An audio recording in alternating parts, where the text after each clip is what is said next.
जर आम्ही या ठिकाणी महायुतीमध्ये सरकारमध्ये असताना म्हणजे सन्माननीय नरेंद्रभाई मोदी, सन्माननीय अमितजी शहा, JP नड्डा हे जे भारतीय जनता पार्टीचे प्रमुख आहेत, ज्या पार्टीला हिंदुत्ववादी पार्टी म्हणून उल्लेख केला जातो, त्या पार्टीमध्ये अल्पसंख्याक समाजाच्या उन्नतीकरता आणि त्यांच्या प्रगतीकरता झटणाऱ्या उपमुख्यमंत्री अजितदादांना सरकारमध्ये सामावून घेतलं जातं, तेव्हाच भारतीय जनता पार्टीची भूमिका सुद्धा अल्पसंख्याक समाजासह सर्व समाज घटक आपल्यासोबत यावेत हीच त्यांची धारणा आहे।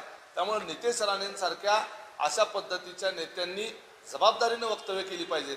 विनाकारण स्टंटबाजी करून फक्त मीडियामध्ये चर्चेला राहण्याकरिता अशा पद्धतीची वक्तव्य करू नयेत। याच्यामधून भारतीय जनता पार्टीचंच नुकसान होतं हे त्यांनी लक्षात घेतलं पाहिजे। हिंदू धर्मातल्या लोकांना सुद्धा जातीय सलोखा, धार्मिक सलोखा पाहिजे असतो। त्यांनाही कुठला वाद, तणाव